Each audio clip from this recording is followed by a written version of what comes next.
여러분, 만약에 수백억 원을 버는 앱을 영화 한 편 보는 시간 만에 똑같이 만들어낼 수 있다면 어떨 것 같으세요? 그것도 코딩 한 줄 없이 그냥 AI한테 말만 해서요.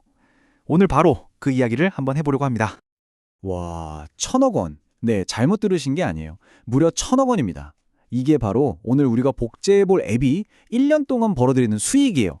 그러니까 이건 그냥 AI 신기하바 이런 기술 시연이 아니고요. 말 그대로 돈의 흐름, 이 머니게임의 판 자체를 뒤흔드는 그런 실험이라고 할 수 있겠죠. 자, 그럼 우리가 도전할 앱은 뭐냐? 바로 클린업이라는 앱이에요. 아이디어는요, 진짜 기가 막히게 단순합니다.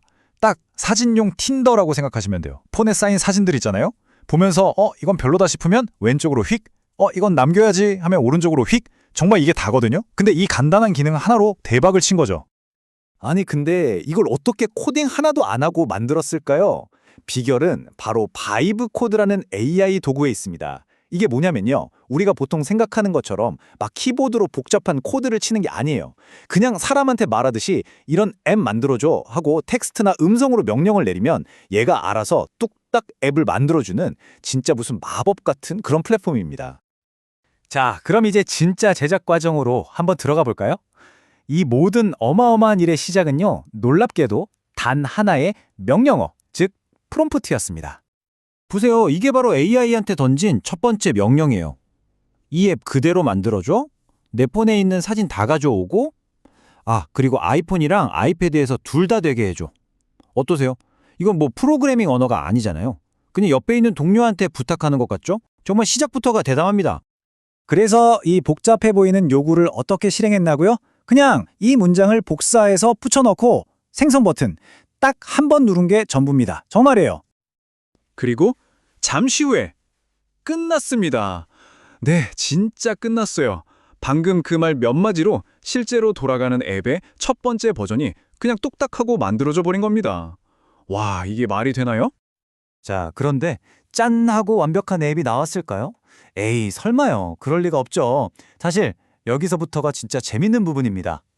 AI랑 티키타카 하면서 밀당을 하는 거죠.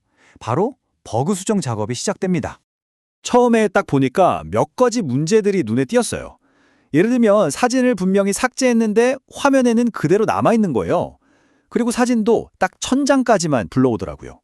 뭐랄까, 뼈대는 만들어졌는데 아직 살이 제대로 안 붙은 좀 엄성한 그런 느낌이었죠.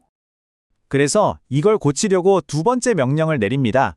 이것도 한번 보세요. 아까 그 오류 좀 고쳐주고 전체 사진 다 볼 수 있는 메뉴 하나 만들어줘. 그리고 사진은 한 3만 장까지 불러올 수 있게 해줘. 꼭 팀장님이 여러 부서에 한 번에 업무 지시하는 것 같지 않아요? 자, 결과는 어땠을까요?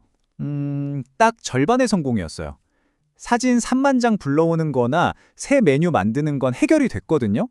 근데 제일 골치 아팠던 거, 그러니까 지운 사진이 화면에서 안 사라지는 그 문제는 여전히 그대로였던 거죠. 이제 이 프로젝트의 가장 큰 고비, 거의 최종 보스급 과제가 등장합니다. 바로 이 앱의 핵심, 심장이라고 할 수 있는 스와이프 기능. 이걸 완벽하게 만드는 거였죠. 이걸 만들던 개발자들조차 이건 우리가 지금까지 AI한테 시켜본 것 중에 제일 어려운 일이다 라고 했을 정도니까요. 그래서 그 어려운 거 시켰더니 결과가 어땠냐고요? 그냥 앱이 뻗어버렸습니다. 다운된 거죠. 이 프로젝트가 시작된 이후 처음으로 맞은 진짜 위기였습니다. 계속 파고들어 보니까 문제가 뭐였냐면 사진을 즉시 삭제하려고 할 때 시스템이 꼬이는 거였어요. 그래서 개발자들이 아주 똑똑한 아이디어를 냅니다. 정면으로 부딪히지 말고 방향을 살짝 틀어보자. AI한테 이렇게 시키는 거죠. 야, 바로 지우지 말고 일단 임시 휴지통 같은 데다가 옮겨놔봐. 정면 돌파가 안 되니까 우회로를 뚫은 셈이에요. 아주 영리하죠. 물론 이걸 시켰더니 휴지통에 담긴 사진 개수가 안 맞는다거나 하는 자잘한 문제들이 또 생기긴 했어요. 근데 그것도 몇 번 더 AI랑 대화를 주고받으니까 마침내 이 앱의 가장 중요한 기능이 완벽하게 돌아가기 시작한 겁니다. 자, 이제 가장 어려운 고비를 넘었으니까요. 거의 다 왔습니다. 이제 앱스토어에 출시하기 위해서 마지막으로 앱을 예쁘게 다듬는 작업에 들어갑니다. 앱 이름은 포토몽키라고 지었고요. 근데 진짜 재밌는 게 뭔지 아세요? 앱의 얼굴이잖아요. 아이콘. 그것마저도 사람이 그린 게 아니라 챗 GPT한테 시켜서 만들었다는 겁니다. 이제 AI가 코딩만 하는 게 아니라 디자인까지 다 하는 시대가 온 거죠. 이제 남은 건 정말 간단한 행정 절차 같은 것들이에요. 방금 만든 아이콘을 앱에 집어넣고 카메라 접근 권한 같은 거 설정해주고 마지막으로 간단한 명령어 한 줄 딱 치면 제출까지 끝나는 거죠. 이 전체 과정을 시간으로 다시 한번 정리해 볼게요. 놀라지 마세요. 첫 명령을 내리고 1분 만에 앱 초안이 나왔고요. 가장 어려웠던 핵심 기능 만드는데 40분, 그리고 딱 60분, 1시간 만에 앱 스토어 제출까지 모든 게 끝났습니다. 보통 개발자들이 몇 달 혹은 몇 년씩 붙잡고 하는 일이 단 1시간 만에 벌어진 겁니다.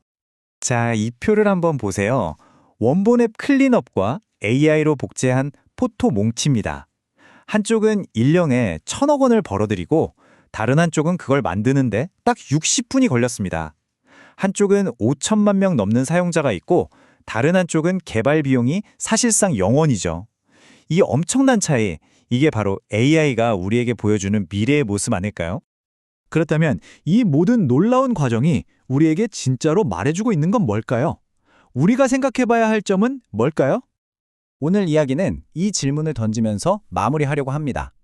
1년에 1,000억 원을 버는 비즈니스가 단 1시간 만에 복제될 수 있는 시대가 왔습니다. 이런 세상에서 소프트웨어의 미래는 어떻게 될까요?